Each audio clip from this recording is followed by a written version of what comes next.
is always some point of identification with every character. Um, Though I've just said that I don't identify with Silk Smita at all. That's we talk about later. But I think there's a little bit of Krishna from Ishqiya in me. There's a little bit of Lolita from Parinita. There's a little bit of Sabrina. There's a little bit of Vidya. These are the 4 characters that I most identify with. You know, from the word go, I didn't want it. I wanted this film to be a mix of fact and fiction. So for me, that's the approach that I wanted this film to have. I wanted to make an engaging film. I didn't want it to go it in a zone of either a biography or a documentary or a factomentary in that sense. So for me, it was very important that the right mix of fact and fiction came in. But as you know, the film is inspired by a tragedy, so there had to have certain kind of sensibility attached to it. And I think to get that, I had to rely a lot on fiction, on the facts. And to get my characters the way I wanted it to, I had to depend on certain writing skills. Also, you know, as filmmakers, there are certain tools like drama, emotion. These are certain kind of tools that we use to tell our story. So wherever I thought that, you know, I needed certain kind of liberty as a filmmaker, I tried to take. So it's a mix of fact and fiction, and it was a very conscious decision. I'd say, in a sense, yes, we are rooted, and I'm very proud of that. But I don't think we are conservative.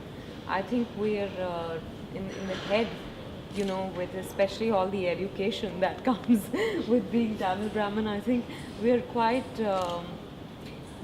used to doing what we want to be doing. I think you always have that support in the family, and I did. Initially, my mom was a little worried.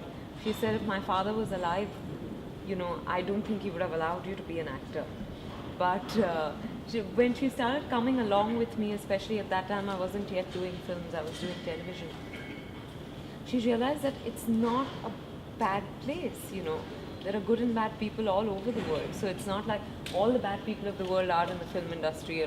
And I think slowly she realized that I could take care of myself.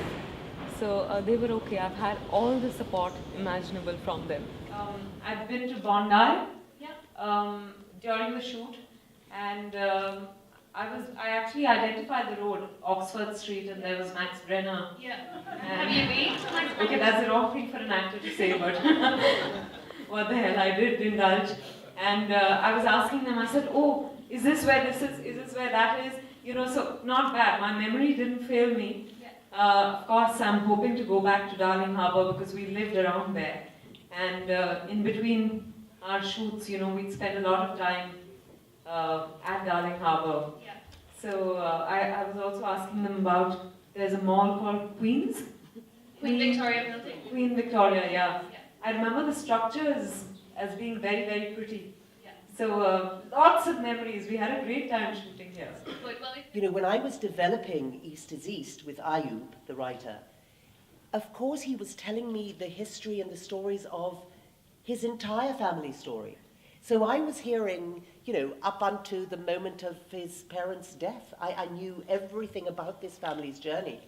And it became absolutely obvious to me when I heard that as a 12-year-old boy, his father took him to Pakistan to meet his first wife and daughters, who he had abandoned in the Punjab 30 years before.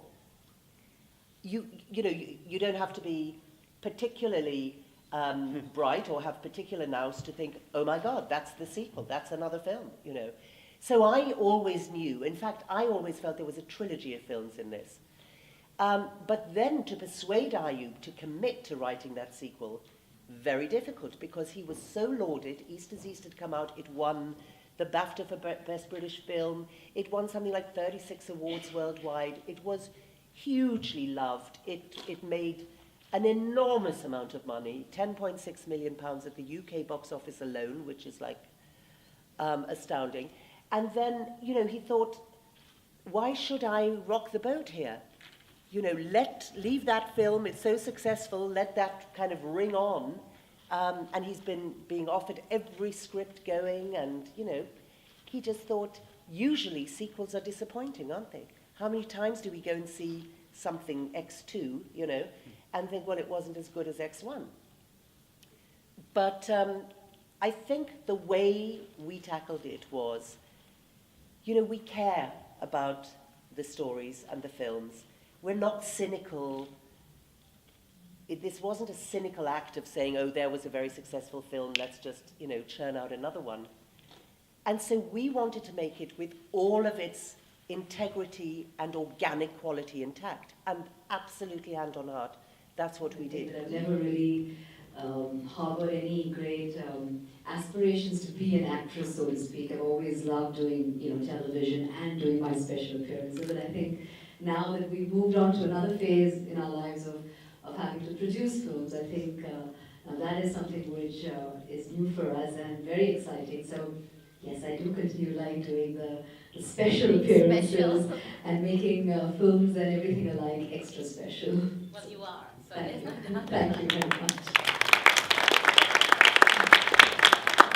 Debut it's amazing, and I'm really thankful to God to Salman especially because his performance and his acceptance of the character really took the film to another level altogether. Thanks. And then I thought, then I met Sabrina. And I did met her, talked to her, spoke to her, heard her out, and read about the parallel events that had happened. And at that point, after my research got over, that point also I was not sure. Because I didn't want, as you said, this story could have been scandalized in in so many ways. There were 1,000 ways to go wrong in this film. And I, at that point, didn't know what the right way was. So I think when I started writing, I thought, and I wasn't sure whether I'll be able to write. Just in the last year, there were more bomb attacks in Pakistan than the number of days. We had like 500 blasts, and we are affected by this disease, I think, more than anywhere else in the world. But this film, in a very satirical, humorous manner,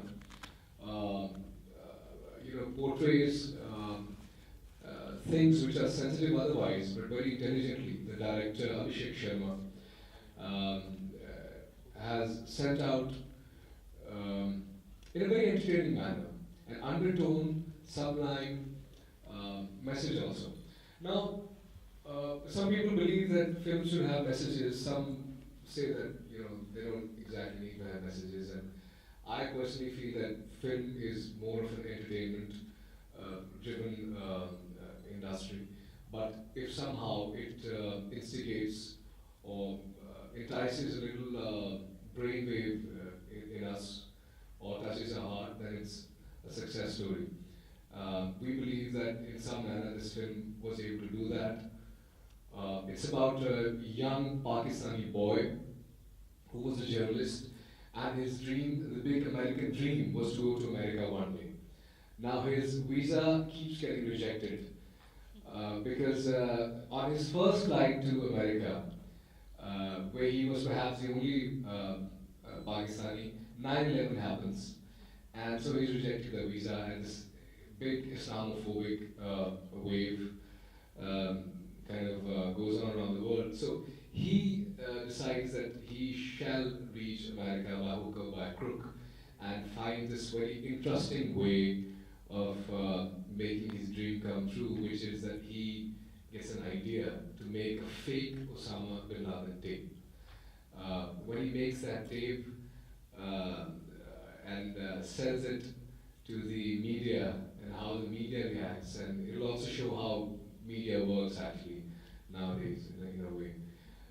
So the entire process, and does he manage to reach America by the end of it or not? You'll have to watch the film for that.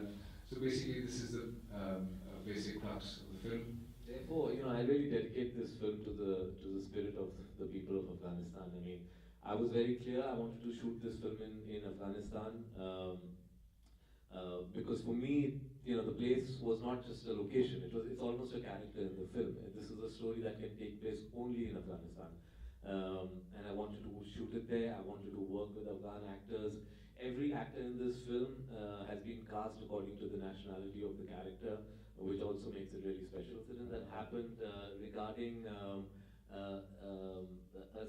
community called the Hazaras, which really actually was our mistake. What had happened was in the script there was a mention. There's a quarrel between the Hazaras and the Pashtuns. There's always a quarrel. The Hazara community identified me as a Pashtun because though I'm an Indian, I'm a Khan, and Khans are traditionally Pashtun. I mean, South Asia is full of Khans. And so it became like this very large conspiracy for them that a Pashtun from India came and his line producers were Pashtuns and the people helping were Pashtuns, and they deliberately did this for the Hazara. And that's the reason why the Afghan government said that. But you know, banning it actually didn't make sense. They were only doing it to appease the Hazara because the film was anyway not present in Afghanistan. There's no way of releasing it there. So what they did is they took the pirated CDs out of the market.